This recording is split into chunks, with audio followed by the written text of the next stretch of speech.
Here's Homer coming face to face with one of the worst baddies in Simpsons history. Sideshow Bob! Now here's Homer coming face to face with the worst baddie in all of cartoon history. Roadhouse. Homer's been awful busy foiling his enemy's evil plots, so today I'm going through every villain he's faced in the show, starting with the least crazy guys and ending with characters who are the very definition of criminally insane. Starting with an unlikely foe, Mr. Burns' personal assistant, Waylon Smithers. Usually, he's the complicit bystander, quietly enabling Monty's evil schemes, but he iconically got into that bloody brawl with Homer in Season 7. In Homer the Smithers, Smithers takes a long overdue vacation, leaving Burns the temporary replacement as his personal assistant. I'm his replacement, Homer Simpson.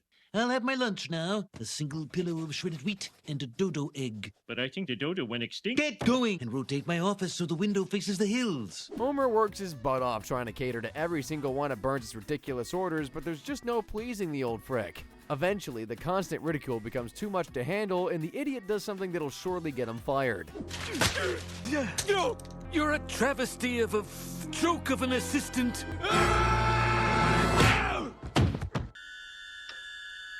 So the dude ran over Bart, tried to have Marge, stole the sun, and throwing a couple pencils was all it took for Homer to finally knock his lights out. When Burnsy comes to, he's too scared of Homer to fire him and just cowers in the corner. Terrified of another outburst, he starts doing all of his own work and enjoys being independent so much, when Smithers returns, he no longer requires his services. You heard the man, Simpson. Dear Smithers, you're fired. Ta. You shouldn't have gone away on vacation. Homer feels absolutely terrible about getting Smithers fired, so they team up to try and get him his job back. Plan is to make Burns take a call from his mother. Yes, she is still alive. However, Homer accidentally disconnects the call while she's on hold and has to impersonate her himself. Oh, this should be good. This is Mrs. Burns. You are a bad son, Montel. Impersonate my mother, will you? I'm glad I fired you. Homer mocks Smithers for blowing his chances of getting his job back, even though he was the one who couldn't handle a single phone call. Filled with rage, Smithers attacks Homer, and for a guy who collects dolls in his free time, he's actually pretty decent at throwing hands. Stop it! Fighting like a girl, Simpson. Okay. Go! Burns tries everything he can to stop the fight, but Smithers and Homer are so busy beating each other up they accidentally knock the old fricker out the window. He miraculously survives, and as the physical therapy makes him dependent on Smithers again, he's rehired. Like with every other major screw-up he's made, Homer somehow walks away from this with his job still intact. How did the idiot even get employed in a nuclear power plant to begin with? That's a question Frank Grimes would really like to know the answer to. Yeah, y'all remember Grimey. He was Homer's nearest and dearest bestie. He first appeared in Homer's Enemy. At first, you kind of feel sorry for the guy. Like, just listen to his backstory. Tell me it's not more tragic than Moe's Tavern running out of beer. Abandoned by his parents at age 4, he spent his childhood years as a delivery boy, delivering toys to more fortunate children. On his 18th birthday, he was blown up in a silo explosion. During his long recuperation, he taught himself to hear and feel pain again. He used his few leisure moments each day to study science by mail. Frank Grimes, the man who had to struggle for everything he ever got, received his correspondence school diploma in nuclear physics. Frank's story is so tragic, even Burns is moved. He vows to make Grimes executive vice president of the power plant, but he watches another news report, gives the position to a far more worthy candidate instead. Smithers, I've just seen the most heroic dog on television, then pushed a criminal in front of it. Losing out on his dream job to a fracking dog is already a bad start to a Monday morning. But Grimey still gets a job at the plant at least. Only problem is, he's put in Sector 7G, and we all know how highly educated and competent his new coworker will be. Oh, that's my degree in nuclear physics. Oh, yeah. Carl and I each have a master's. Of course, old Homer, he didn't need a degree. I didn't even know what a nuclear panner plant was. Homer just waltzing into a highly professional workplace with zero education and somehow landing one of the most important jobs there is, honestly kind of ironic when you think about it. As someone who's worked their butt off to try and succeed in life, Grimes takes an immediate dislike to Homer, and the initial meeting was just the beginning. Before the day is up, Grimey learns all too well how lazy, inconsiderate, stupid, and reckless Homer Simpson really is. Oh yeah, don't forget Greedy. God, he eats like a pig. Pigs tend to chew. I'd say he eats more like a duck. Well, some kind of farm animal anyway. And earlier today, I saw him asleep inside a radiation suit. Can you imagine that? He was hanging from a coat hook. I've never seen him do any work around here. I mean, what is his job? After chowing down a whole box of donuts, Homer tries balancing out all the sugar with a beaker of acid. Grimes leaps in just in time to save him from winning a Darwin Award. However, Burns and the executive vice president Dog walk by at that very moment, demanding to know who damaged the wall. No one likes a tattletale, Homer. Who did this to my wall? He did. Is this true? Technically, it is true, sir, but Come with me. Burns scolds Frank and deducts his salary. When he returns to Sector 7G, he declares that he and Homer are now officially enemies. Homie invites Grimes to dinner, hoping to make amends, but he becomes bitterly jealous of his big house and all the incredible achievements he's made in life, despite being lazy and stupid. I'm sorry, isn't that... Yeah, that's me, all right. Standing next to me is President Gerald Ford. And this is when I was on tour with the Smashing Pumpkins. Picture of me in outer space. Went into outer space. You. Sure. You've never been? Would you like to see my Grammy Award? No! Frank storms out in anger, saying people like Homer Simpson are exactly what's wrong with America. The next day at work, he tricks Homer into competing in a kids design your own power plant contest, but the plan was to humiliate the guy and make everyone realize how stupid he really is. Turns out, things couldn't have worked out more perfectly for him. First prize.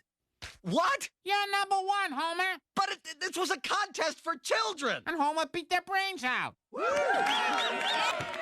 I can't stand it any longer. This whole plant is insane! This is the breaking point for Frank Grimes. Driven insane by the unbearable absurdity that is Springfield, he rampages around the plant doing insulting impressions of Homer. Workplace bullying is not okay, but at least it'll never happen again. What's this? Extremely high voltage. I don't need safety gloves because I'm Homer Simpson. Frank Grimes, like to be called, taught us that a man can triumph over adversity. And even though Frank's agonizing... That wasn't the last we saw of old Grimey. We see Homer standing next to Grimes' grave and looking for Mr. Goodbart while he's playing Pokemon Go. In Treehouse of Horror 27, the ghost of Grimes teams up with an army of Simpson enemies to get revenge on Homer for what did he even do anyway? Who? I'm the guy who hated you. Hated you! I mean, Blinky the fish must have a better memory than Homer. How would he seriously forget a guy who electrocuted himself to death right in front of him? Here's something else you guys should know about old Grimey. He wasn't just a petty fricker who died by his own accord. He spent a lot of time with hookers. In The Great Loose Detective, Frank Grimes' long-lost son makes a series of failed attempts to murder Homer, and it becomes so bad that the Simpsons literally have to turn to this psycho for help. Hello, Bob. Come now, we've been through so much together. Just call me Bob. You help us catch the guy trying to kill Homer? We'll make it worth your while. Your pick of roles in the prison musical. Sideshow Bob gets temporarily released from prison with a shock bracelet around his ankle for Bart's protection. He tries to unearth the identity of the killer after Homer, but is so preoccupied with throwing darts at an image of Bart, he completely misses another strike from the killer.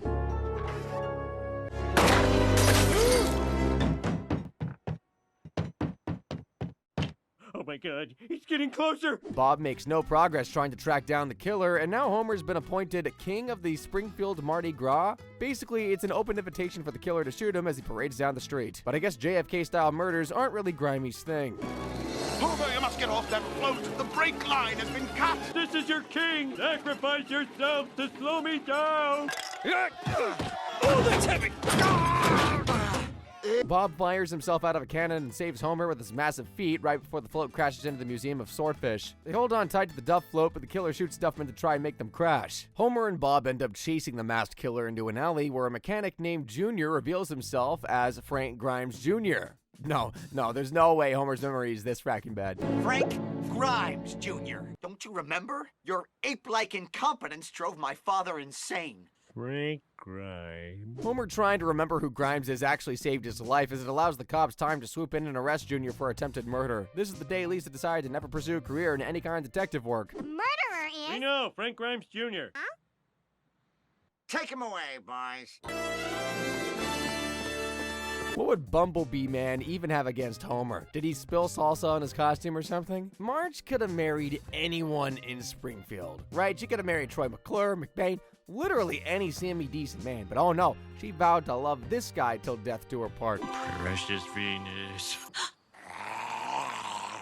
Funnily enough, Homer isn't even the most atrocious guy Marge has been romantically involved with. Her high school prom date Artie Ziff wasn't fat, lazy, and dumb, but he was a proper uggo, and oh my days did he put the P in pervy. Gee, Artie, wait, I don't know. Let's not ruin Just it. this. Artie, please. Come on, kiss me. No, really, I mean it. Now stop it.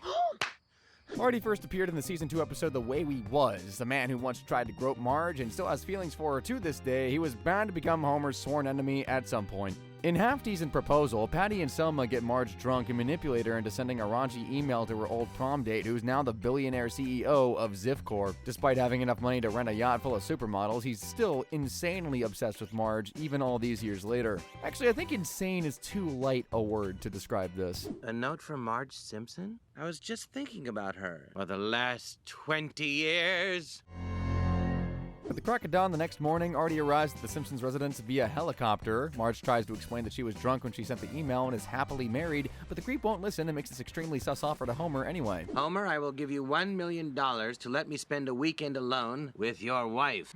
$1 million? How much sex would be involved? All I want is to show her what life would be like had she chosen me. Marge can never sleep thanks to his wretched snoring, so Homer accepts Artie's offer in order to get uvulopalatopharyngoplasty surgery. Artie flies Marge to his $1 million estate with the intention of showing her what her life would have been like if she married him. At first, they actually have a pretty good time together. However, Artie decides to recreate their little high school prom night, proves he's still the same old creep he was 20 years ago. May I request an innocent peck on the cheek? Oh my God! Afraid that Marge will fall for Artie, Homer has snuck onto the estate to try and stop them from falling in love. Having witnessed the kiss from a bad angle, he believes it too late and Marge no longer loves him. After getting drunk and crying his heart and soul in Moe's, he packs his stuff and leaves home. But not before recording this tragic but honestly kind of hilarious video message for his two-timing wife. Next time you see my name, we'll be in the hobo obituaries. I'll drop them off with Patty and Selma. Screw that! Just run the camera, you little... Your child-abusing husband has finally run away and promised to never return. Marge should be sending Homer a thank you card. Of course, she doesn't give a crap about Bart's trachea, though, and searches high and low for the abuser. When she eventually finds out Homer took a job at a dangerous oil field in West Springfield using Artie's helicopter, she swoops right in just as he's about to be burned alive by an oil explosion. Ain't you coming, Homer? So I can watch my wife spend the rest of her life in the arms of another man? We said good day! Sorry, and he thinks Marge is the selfish one? Realizing Homer is serious about taking his own life, Artie accepts defeat by saying Marge's love is something even billions of dollars can't buy. That was all Homer needed to hear, so he jumps onto the ladder right before the oil rig explodes. Back home, Homer thanks Artie for saving his life and his marriage. He didn't get $1 million, but who needs a snoring surgery when you got this bad boy? The snore converter. Good night, homie.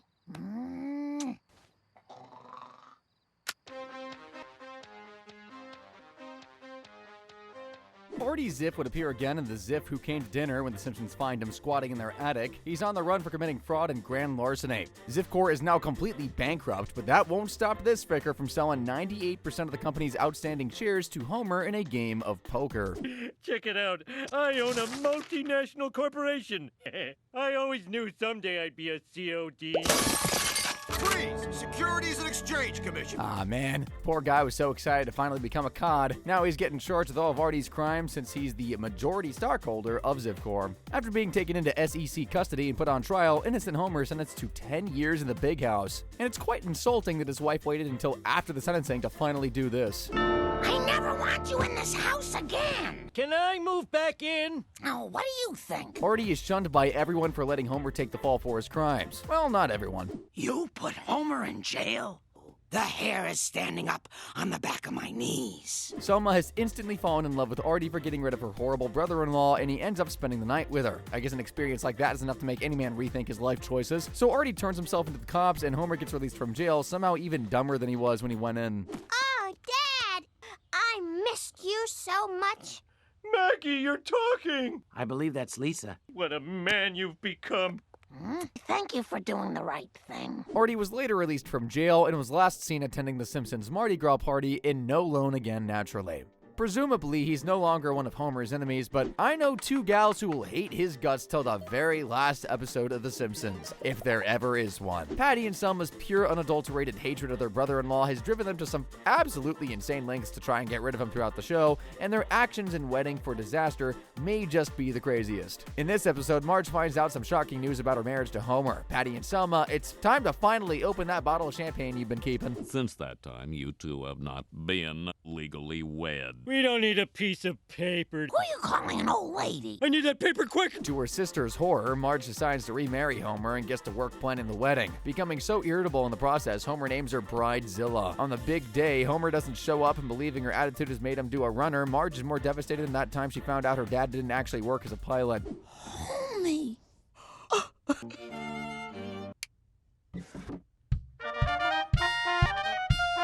Did I just do a cutaway gag in a Simpsons video? Hey, they do it too. Bart and Lisa go looking for Homer as they can't believe he'd stand Marge up. Also, he'd never leave a place that has a chicken bar. So where is the guy? Well, he's been kidnapped, chained up in a dark room, and is currently being tortured in only the most diabolical of ways. To get the key, I have to lick through a lollipop? Ow! It's made of hot sauce. After following a trail of clues, Bart and Lisa find a keychain with the initials SB. Believing Sideshow Bob must be behind all this, the kids confront him, but this time he's actually innocent. So if SB doesn't stand for Sideshow Bob, what does it stand for? Oh, Marge! Oh, I miss you so much. Wait till he finds out the key isn't the key, but just a hotter sauce. Yep, Patty and Selma literally kidnapped Homer just to stop Marge from marrying him again. And honestly, I'm with them. Maybe not the kidnapping part, but...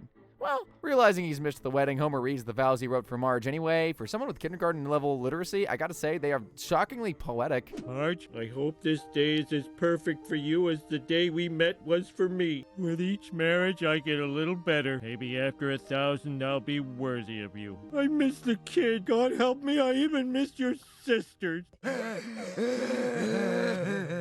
Patty and Selma have watched way too many romance movies to not be moved to tears by Homer's vows. Realizing, finally, just how much he loves their sister, they decide to release him and get the couple married, well, remarried, in City Hall.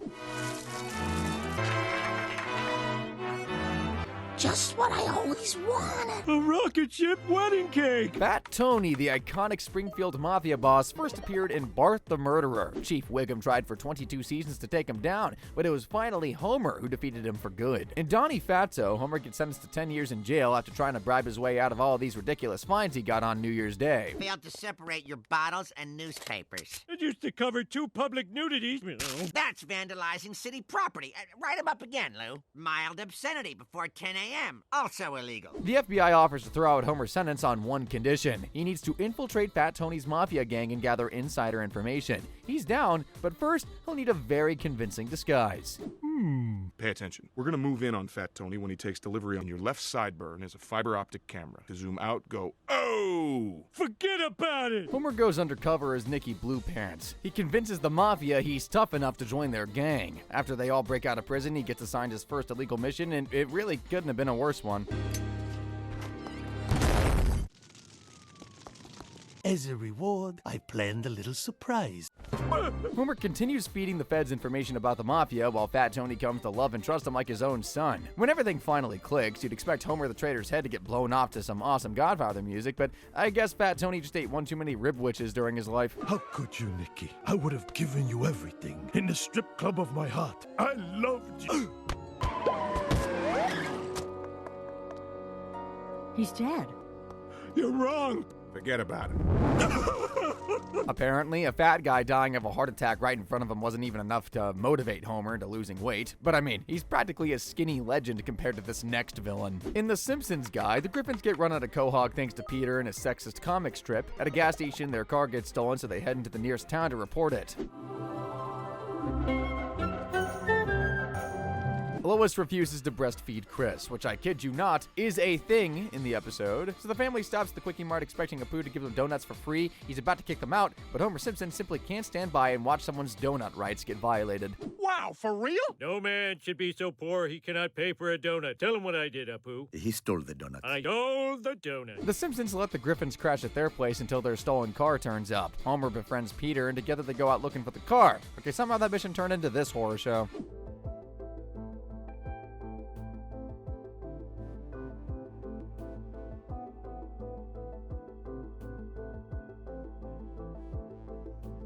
Well, at least it's not Meg's face in Peter's butt for once. Peter and Homer are getting it on like a house on fire. However, their friendship turns sour when Peter introduces his new pal to his favorite beer. Huh? It's not good. Beer tastes exactly like Duff. Hey, whoa. It's not a rip-off of Duff. It may have been inspired by Duff. Like to think it goes in a different direction. This is just the same as Duff, but like worse. This is my favorite beer you're talking about. Hell, I work for the company. It's my livelihood. Moe exposes Pawtucket Ale as an imitation of Duff, and a blue-haired lawyer appears to tell Peter he's getting sued for copyright infringement. And beer was just the tip of the iceberg. I mean, just look at the trial. The whole of Quahog has literally been forced to attend. Design elements have been similarly infringed, resulting again, pale imitations, cheap copies, clumsy counterfeits, weak substitution. Do you like?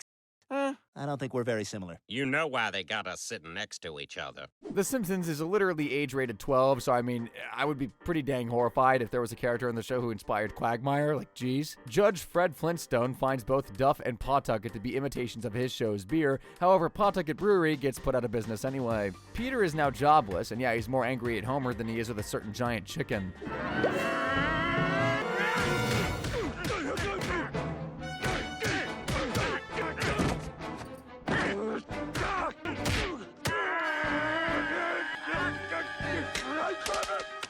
Homer and Peter have one of the greatest showdowns in cartoon history, punching each other across the whole of Springfield, destroying everything and everyone who gets in their path. After punching their way into the power plant, Homer attacks Peter with all of his Emmys, and then they both fall into a pit of nuclear waste before basically powering up to Super Saiyans.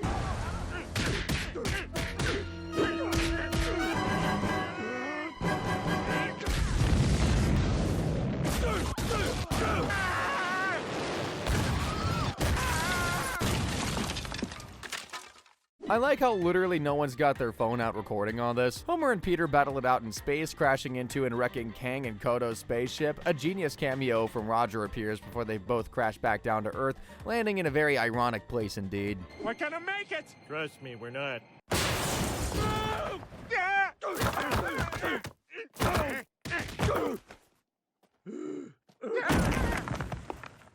Peter and Homer 0, Springfield Gorge 1. After his chicken fights, Peter normally walks away into the distance as if nothing ever happened, but this time he laughs everything off and agrees to keep their shows separate. Please don't do that, guys. I need another crossover episode. Back in Quahog, things blew over and the Pawtucket Ale Brewery stayed in business. Some people hate that episode of Family Guy, but what's the most hated episode of The Simpsons? Well, critics once described this next one as just that. In G.I. Joe, stupid Bart enlists in the army, and when stupid Homer goes down to the recruitment center to sort things out, he gets tricked into taking his place. Would you be interested in, joining the army? Wouldn't it take me away from my family for 2 whole years? We'll be home a lot sooner than that. Now where's my parade? The next morning, G.I. Joe gets shipped off to Fort Clinton for training. When the aptitude test results come in, Homer's assigned to the Op-4 squad, along with all the other cadets too stupid for the military. And what do you do with a stupid soldier? In real life, they'll probably still give them a gun. But this is the Simpsons universe. That means Homer doesn't even get to go home. Instead, he gets used as a guinea pig in the upcoming Army War Games. Okay, these are war games, and I'm head of my team. Think like a great military leader. I will! Stay crunchy, men. This'll be like shooting cats off a grandma's sofa. Homer's supposed to be the leader of his squad, yet he hasn't got a clue what he's meant to do on the battlefield. He is, however, aware of what special day it is today. Gung Hei Fat Choi! In a classic Homer sub-10 IQ moment, he sent up a flare alerting the enemy to his squad's location. Like with all those nuclear meltdowns he's caused, he survives by sheer luck as the flare blinds the soldier's night vision goggles, allowing his squad to escape right back to Springfield unharmed. The Army colonel invades Springfield with his troops while Homer and the Doofus squad tries to lay low.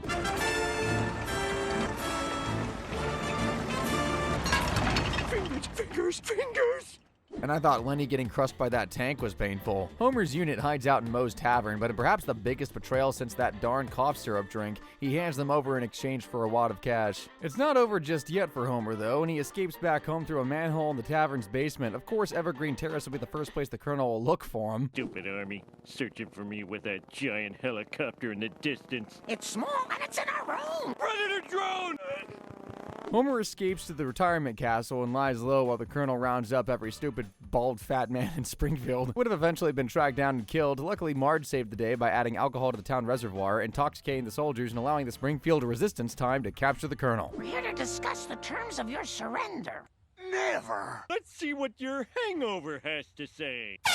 You win. G.I. Joe is probably one of the weirdest, most chaotic canon episodes of The Simpsons, but definitely not the worst, in my opinion. Up next, Homer's original and constant nemesis in the show, a boss so evil he needs no introduction. Release the hounds. Burns first appeared in Simpsons Roasting on an Open Fire, where he wasn't nearly as hellish a boss as he would later become. I'm proud to announce that we've been able to increase safety here at the plant. However, for you, there will be no Christmas bonuses. And one more thing, Merry Christmas! Somehow, Mr. Burns' villainous acts went from depriving Homer of his Christmas bonus to trying to bury him alive, trying to seduce his wife, running down his son and humiliating his daughter, subjecting him to medieval torture, sending him down a trapdoor to be electrocuted by eels, breaking both his arms when said trapdoor was under renovation, taking out his brain and embedding it in a robot. Here's a clip of all that while I catch my breath. It's alive! Said I was mad. Well, who's mad now? Hi there. I'm your daddy. Okay, so Burns is also to blame for Homer's mom abandoning him as a kid. Not only that, he severely underpaid him for 37 years, admitted him into an insane asylum simply for wearing a pink shirt to work, tried to pull the plug on his life support just to avoid paying health insurance, left him for dead on a crashing airplane when there were 3 parachutes, and the absolute, my dear viewer, worst crime of all, he didn't bother remembering his name for 6 whole seasons. Who the devil are you? Homer Simpson! What are you talking about? By the way, everything I just said doesn't even cover half of the terrible things Burns has done. With all the crap Homer's been put through by this guy, it's no surprise he's confronted his evil boss a bunch throughout the show. We don't possibly have time to cover every single example of this, so I'll just break down the very first time it happened. In Bart Gets Hit by a Car, Bart obviously gets hit by Mr. Burns' car and has a less than peaceful near-death experience. Do not spit over the side. We told you not to spit over the side. Burns initially just wanted to pay a nickel and keep driving, but he does have somewhat of a heart and offers Homer this extremely generous check to say, sorry I ran down your kid. I'm cutting you a check. Really? $100. Of course, you'll have to sign a waiver relinquishing your right to sue and so forth. Merely a formality. The measly $100 won't cover Bart's medical bills, so Homer teams up with Lionel Hutz to sue the fricker for all he's got. A little scratch and a bruise just isn't enough to secure $1 million lawsuit, though. This is where lying comes into play. Doctor, are you sure there isn't a little soft tissue trauma in the facial area? Just say when. I want this. At the trial, Hutz makes shady Dr. Nick exaggerate Bart's injuries, and he coaches the kid to do the same. Say all you want about Hutz, but he's actually about to win this lawsuit for Homer. Then Marge happened. He seemed a lot more concerned, and he mispronounced words that even I know, like abdomen. Now that I think about it, I'm not sure he's even a doctor. Doe indeed. Marge could have been sitting in a mansion feeling guilty about lying, but oh no, she had to cost her family $1 million. That could have got all her kids through college, bought the family a better house away from the Flanders, and maybe even throw a sports car in there. Homer didn't divorce Marge for the biggest betrayal in their marriage. He certainly started questioning his love for her, though. In the end, he realized her love was more worth than all the money in the world. It definitely took a few beers to get to that point, though. I love you more than ever. Sorry to scare you like that, babe. Mr. Burns didn't fire Homer for trying to sue him, but he went on to mentally and physically abuse him for the next 36 years. You'd have to be on a whole other level of incredibly cruel and absolutely heinous to be a worse villain than Burns, but constantly trying to murder a family with 3 little kids definitely earns you that spot, I'd say. If I asked you to think of an iconic Simpsons villain, the first character that probably springs to mind would be Sideshow Bob. The original sidekick of Krusty the Clown, Bob makes his first major appearance in Krusty Gets Busted, where he attempted to frame Krusty for armed robbery, but got outsmarted by a 10-year-old F-grade student. You did it! Sideshow Bob framed him. You lousy, stupid, clumsy. Krusty wore big floppy shoes, but he's got little feet like all good-hearted people. Stand ugly feet. As revenge for ruining his career and sending him to prison, Sideshow Bob vowed to kill Bart and his whole family. He's made dozens of attempts throughout the show, even going as far as marrying Selma. I mean, you don't get any more criminally deranged than that. Selma, have and to hold. In sickness, till death do you part. I do. Sideshow Bob plotted to murder Selma in a gas explosion, but Bart realized his plan just in time for Marge to race to the hotel room and stop her sister from lighting the match. Biggest letdown for Homer since the Ribwitch got discontinued. Now, it's normally Bart who foils Bob's evil plans, but sometimes Homer can be a big, big help. And no, that wasn't a fat joke. In the Italian Bob, the Simpsons are in Italy to collect Mr. Burns' new Lamborghini Frestarossa because putting his trust in the guy who caused the meltdown last week was a good idea.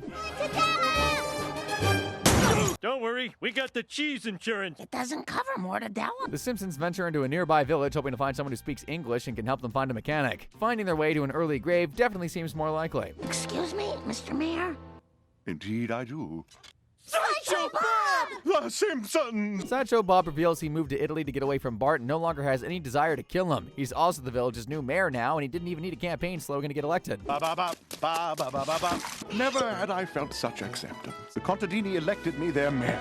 The Simpsons promise Bob they'll keep his criminal past a secret from the villagers. However, Lisa drinks way too much foot wine at a party and blabs everything. After stumbling around like a drunken mess, she accidentally rips Bob's clothes, exposing his orange jumpsuit underneath. Is it sewn to his skin or something?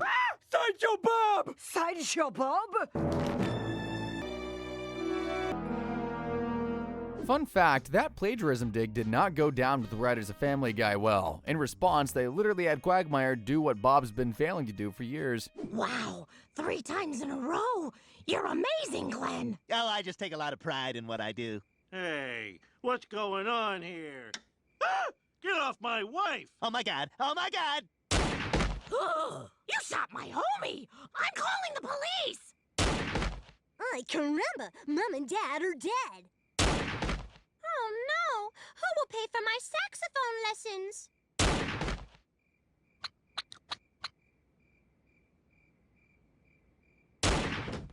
So her dear parents literally got murdered right in front of her, and all Lisa's worried about is how she's going to afford her sax lessons. Speaking of murder, that's the only thing on Bob's mind right about now, that he's been banished from his village. He vows to kill the Simpsons again, and all I gotta say is, thank frick Homer's getaway car is a Lambo. Lazy Romans! Everyone, remember where we parked. Technically, that's one way to avoid a parking ticket. Like, no traffic warden's gonna bother climbing up all the way there, right? The Simpsons make a run for it on foot and head to an opera house in Rome where Krusty is currently performing for some reason. Meanwhile, Bob teams up with his wife and kid to finish the job once and for all. Revenge is a dish best served family style, apparently. Vendetta! Vendetta! Vendetta! Sometimes I really am just at a loss for words over how frackin' stupid Homer is. Krusty's opera falls flat, but Sideshow Bob swaps places with him and performs an aria so beautiful Homer's reduced to tears. Bob certainly didn't come all this way to become the new Andrea Bocelli, though. They're actually trying to kill us! You know what? He does sing beautifully. Also, couldn't Marge just drop-kick that little fricker? The Simpsons are cornered and the bombs are honing in closer and closer with their knives. The audience thinks this is all part of the performance, by the way. Every drama has a plot twist, though. This one was just way more underwhelming than I was initially anticipating. Quick, get in! Well, I need someone to help me smuggle antiquities to America. Everyone break off a piece and hide it on your person. Vendetta! Vendetta! Bob, of course, made plenty more attempts to kill the Simpsons, but we'll literally be here all day if I covered those. So, also Rip to Burnsy's Lambo. It was the real victim of that episode. So what on earth could a villain possibly do to make them more criminally deranged than Sideshow Bob? One word, my friends. Trappuccino. In the Simpsons movie, pollution in Lake Springfield reaches an all-time high, turning completely black and mutating animals into monsters. Do I need to say who's responsible for all this?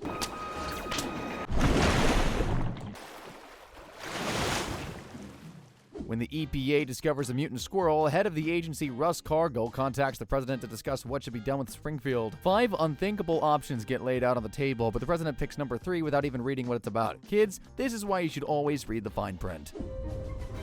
We're being sealed in a dome!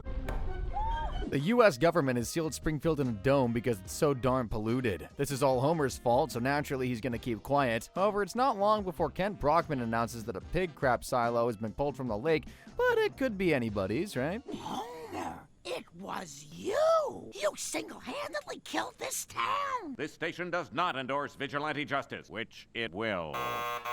You didn't listen to me? I warned you. An angry mob arrives to kill the Simpsons, but they escape through the sinkhole in the backyard. While the EPA searches high and low for them, they hide out in a motel, then head for Alaska to rebuild their lives. One day, the Simpsons are watching TV and see a commercial for a new Grand Canyon, located exactly where Springfield should be on the map. Did you see that? They're going to destroy Springfield. Marge and kids don't think twice about going back to save Springfield. They always knew Homer was lazy and selfish, but I guess just not to this degree. Screw Springfield! You'd say something so selfish. Chased us with pitchforks and torches! There's nothing the family can say or do to make Homer change his mind. After declaring the Simpsons are staying in Alaska and will never ever again return to America, he storms out of the house and goes out drinking. Who's gonna tell him that Alaska's in America? When he finally returns home, Marge and the kids are gone, and all that's left behind is a video message she taped over their wedding day. So I'm leaving with the kids to help Springfield, and we're never coming back. And to prove to myself that this is the end, I taped this over our wedding video. Goodbye, Homer. Heartbroken, Homer runs out of the house and collapses on the ice. After drifting away on a piece of ice shaped like his broken heart, he's almost mauled by a polar bear. However, a kind Inuit lady rescues him, and with her help, he embarks on a spiritual journey to have an epiphany. Do whatever you want of me. I don't care about myself anymore. Because? Because other people are just as important as me. Without them, I'm nothing. In order to save myself, I have to save Springfield! Isn't it? Homer begins the long, painful journey back to Springfield, and I have no idea how he caught up with the family traveling by dog sledge and then on foot after said dogs mauled him, but here he is, I guess. No, I can't. You shut up. No, you. No, you. No, you. How could you say that? Homer looks around for something he can use to rescue his family. Ah, yes, because a massive wrecking ball was such a good idea. Did you hear something? Probably just a moth. I hope it's okay.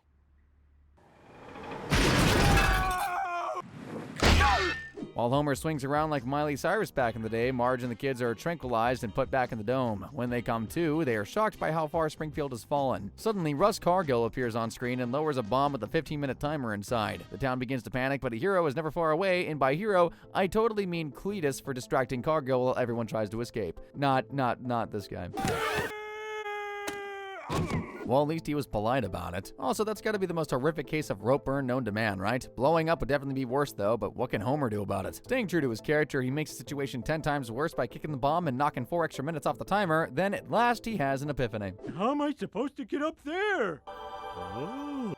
Here, buy yourself something nice. Homer cycles up the dome and with Bart's help gets the bomb thrown outside right before it explodes. Miraculously, only one person gets hurt by the glass shattering and raining down. Homer's motorcycle lands at Springfield Gorge, and this is the moment where he comes face to face with Russ Cargill. Yeah, he's pretty pissed that his plan of creating another pointless lame canyon has been foiled. We meet at last, whoever you are. There's a couple of things they don't teach you at Harvard. One is how to cope with defeat, the other is how to handle a shotgun. Wait! If you kill my dad, you'll never know where the treasure is buried. Bart stalls some time by spinning a story about the hidden treasure by I'm a Wiener, but there's nothing Homer can do. He's about to be murdered in cold blood by Russ Cargill. However, there is a Simpson who's way more experienced than he is in the art of giving vile villains what for. Maggie! What a great little accident. The movie ends with Homer and Marge cycling off into a romantic autumn sunset before Homer epically fails at trying to rebuild their house. Sure, he can't hammer a simple nail into a roof, but he does have the odd moment of heroic brilliance. So far in the show, he's come face to face with 14 different villains and lived to tell the tale. Then again, the idiot probably can't remember a single thing he did in this video. Want to watch more videos like this one? Click the screen right about now, and as always, guys, thank you very much for watching.